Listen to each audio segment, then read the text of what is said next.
విజయ్, సూర్య అనే ఇద్దరు ఫ్రెండ్స్ ఉండేవారు. ఇద్దరూ కలిసి సముద్రం గుండా వెళ్లి విదేశీ వ్యాపారం చెయ్యాలని అనుకుని ఒక షిప్లో రకరకాల వస్తువులు వేసుకుని వెళ్లి అమ్మి చాలా డబ్బు సంపాదించి తిరిగి వస్తున్నారు.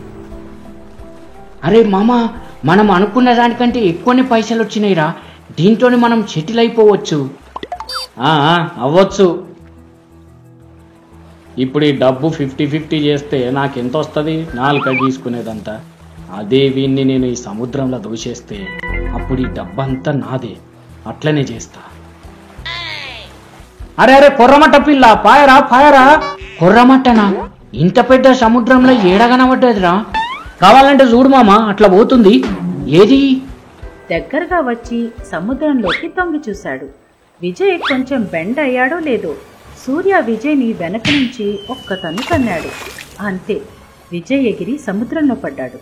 మామా, నాకు కొర్రమట్టల కూర అంటే చాలా ఇష్టం. నువ్వు అవి పట్టుకొని ఒడ్డుకొచ్చేయి. నేను గట్టు మీద మంట పెట్టి రెడీగా ఉంటా. Help help help. సూర్య అక్కడి నుంచి వెళ్ళిపోయాడు. Help help help. నీళ్లలో మునుగుతూ ఉన్న విజయ్ని ఒక పెద్ద చేప మింగేసింది. చేప కడుపులోకి వెళ్లిన సూర్య తన కళ్ళని తానే నమ్మలేకుండా ఉన్నాడు. ఆ చేప కడుపులో ఒక బంగారం భవంతిలా ఉంది. అందులో బంగారం, వెండి, వజ్రాలు ఉన్నాయి. అవన్నీ చూసి విజయ్ ఆశ్చర్యపోయాడు. కావలసినవన్నీ మూట కట్టుకున్నాడు. విజయ్ మూట కట్టుకోగానే చేప విజయ్ని ఒడ్డుకు తీసుకొచ్చి వదిలేసింది.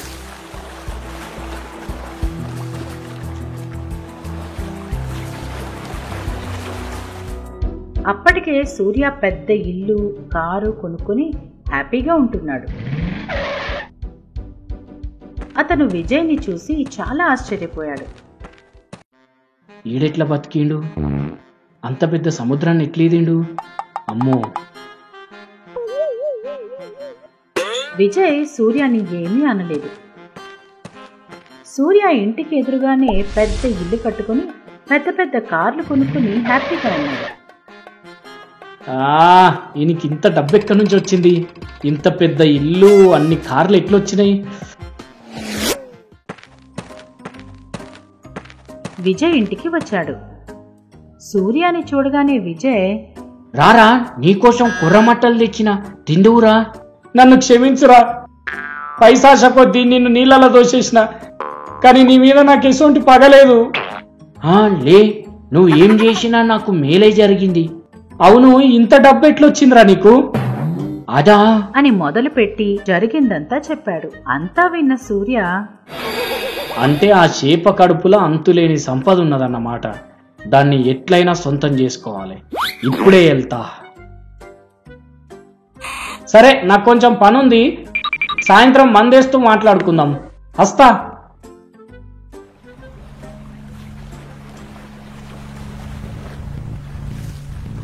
షిప్లో విజయ్ని తోసిన చోటుకొచ్చి సముద్రంలో దూకి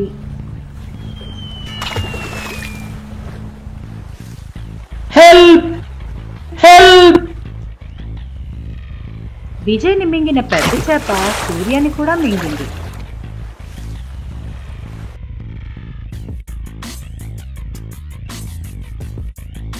చేప కడుపులో ఉన్న బంగారం చూసి, వాడు చెప్పింది నిజమే. ఇది చేప కాదు, బంగారు నిధి. దొరికింది దొరికినట్టుగా మూటలో వేస్తున్నాడు.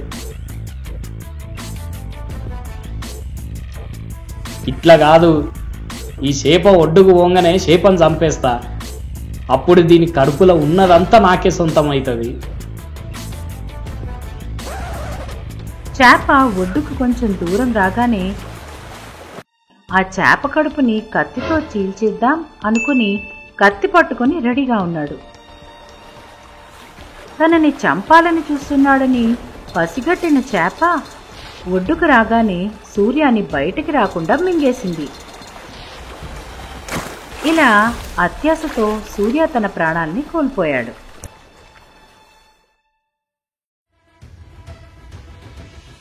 ఒక ఊళ్ళో వేణు అనే అతను ఉండేవాడు. అతని పేరు వేణు అయినా కూడా అందరూ అతన్ని గాలిగాడు గాలిగాడు అని పిలిచేవారు. ఒకరోజు పోలీసులు అతన్ని అరెస్ట్ చేసి జైలుకి తీసుకెళ్లారు. పోలీస్ కుర్చీలో కూర్చొని ఉన్నాడు. ఏరా, ఎందుకు చేసావా పని? ఏ పని సార్? ఏ పనా అంటే పొద్దున్న చేసిన పని మధ్యాహ్నం కల్లా మర్చిపోయావా? ఓ, పొద్దున చేసిన దాని గురించి అడుగుతున్నారా? అవును, ఎందుకు చేసావు? ఏంటి సార్ అలా అడుగుతారు? పొద్దుగాల లేవగానే కడుపు గడగడ అన్నది, బాత్రూమ్ కి పోయినా పని కానిచ్చిన. ఆ మాట వినగానే ఇప్పుడు చెప్పు, ఎందుకు చేసావు? షోరూమ్ లో కొత్త కారు కొంటే టెస్ట్ డ్రైవ్ చేస్తారు కదా సార్, నేను అలాగే దీపావళి వస్తుంది కదా అని బాంబులు కొని అవి పేలుతాయి లేదో అని ఆ షాప్ లోనే టెస్ట్ చేశా. బాంబు పేలింది, షాపు పేలింది. మీరే చెప్పండి, ఇంట్లో నా తప్పేమన్నా ఉందా? నీ తప్పేం లేదురా. లాఠీ తీసుకుని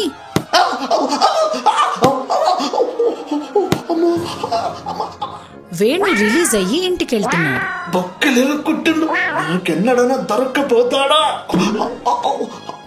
ఒక పక్షి ఎగురుకుంటూ వచ్చి వేణు తల మీద తన కాళ్లతో కొట్టి పైకెగిరింది. వేణు తల మీద చెయ్యి పెట్టుకుని ఏ ఈ కలిపీకి పడేస్తా పో అని అనుకుంటూ ముందుకెళ్తున్నాడు.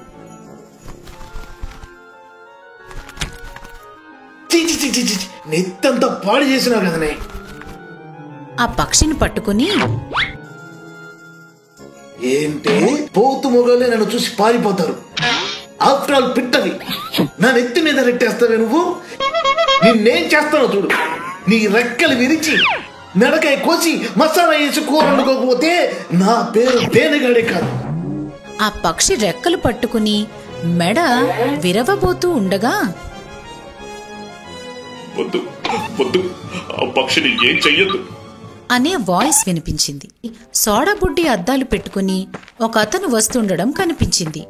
అతను వేణు దగ్గరకొచ్చి ఆ పక్షిని ఏం చెయ్యొద్దు, ఆ పక్షిని ఈ రిమోట్ తో కంట్రోల్ చేసి నేనే రెట్ట వేయించాను. ఏంది? ఆ రిమోట్ తోని ఈ పక్షిని ఆడించి నా మీద రెట్టేయించినావా? ఎట్లా కనబడుతున్నా నేను? సప్పుడు చేయకపో, ఈ పిట్టని పొట్టలు పెట్టుకునడే ఇయ్యాలా. వద్దు, కావాలంటే నన్ను శిక్షించు, ఆ పక్షిని ఏం చెయ్యకు. అట్లయితే ఆ పక్షికి బదులు నువ్వు శిక్ష అనుభవించాలి. సరే, నడువైతే. ఆ పక్షిని వదిలేసి ఆ సైంటిస్ట్ని తీసుకుని అక్కడి నుంచి వెళ్ళాడు.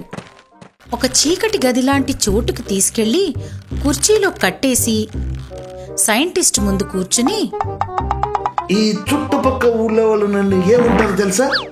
తెలీదు. సైకో అంటారు. బాగుంది పేరు. సైకో అంటే పేరు కాదు, బిరుదు. ఈ జనాలు నాకిచ్చిన బిరుదు సైకో. ఇందాకేంటన్నావు? ఆ పక్షిని రిమోట్ తో కంట్రోల్ చేసి నా మీద రెట్టేయించావా? నేనేమన్నా ఎర్రి పువ్వులా కనిపిస్తున్నానా? అవును. ఏంటి? అది రిమోట్ తో కంట్రోల్ చేసింది. అవును అంటున్నా. అట్టెట్లా కంట్రోల్ చేస్తావు? నాకు చూపెట్టు. ఇదిగో, ఈ పచ్చ బటన్ ప్రెస్ చేస్తే రిమోట్ ఆన్ అవుతుంది. చాలు, నాకు మొత్తం ఎరుకైంది అని సైంటిస్ట్ చేతిలో నుంచి రిమోట్ లాక్కుని ఉండండి నీ సంగతి చెప్తా. ఆ రిమోట్ ఆన్ చేసి ఒక పక్షిని రప్పించాడు. ఆ పక్షితో అందర్నీ పొడిపిస్తూ ఉన్నాడు. అందరూ ఆ పక్షికి దూరంగా పారిపోతున్నారు. వేణుని స్టేషన్లో కొట్టిన పోలీస్ చూశాడు. ఏమైంది భయ్యా అట్లా ఊరుతున్నారు? అరే ఆగండి. కరెక్ట్ టైంకి వచ్చినావు. నన్ను స్టేషన్ లో వేసి కొట్టినావు కదా, ఇప్పుడు నిన్ను ఏం చేస్తానో చూడు. ఆ చుట్టుపక్కల ఉన్న వందల కొద్ది పక్షుల్ని రప్పించాడు. వాటిని పోలీస్ మీదకి పంపించి పొడిపిద్దాం అనుకుని ఆ రిమోట్ ఆపరేట్ చేశాడు. కానీ ఆ రిమోట్ లో బ్యాటరీ డౌన్ అయింది. పక్షులు కంట్రోల్ అవ్వట్లేదు. ఏమైంది? ఆ రిమోట్ ని ఎలా పడితే అలా ప్రెస్ చేస్తూ ఉన్నాడు. అన్నీ ఒకేసారి వేణు మీద రెట్టేశాయి. అది చూసి అందరూ నవ్వుకున్నారు. వేణు ఏడుస్తూ ఉన్నాడు. ఇలాంటి మరెన్నో అద్భుతమైన కథలతో మనం మళ్ళీ కలుసుకుందాం.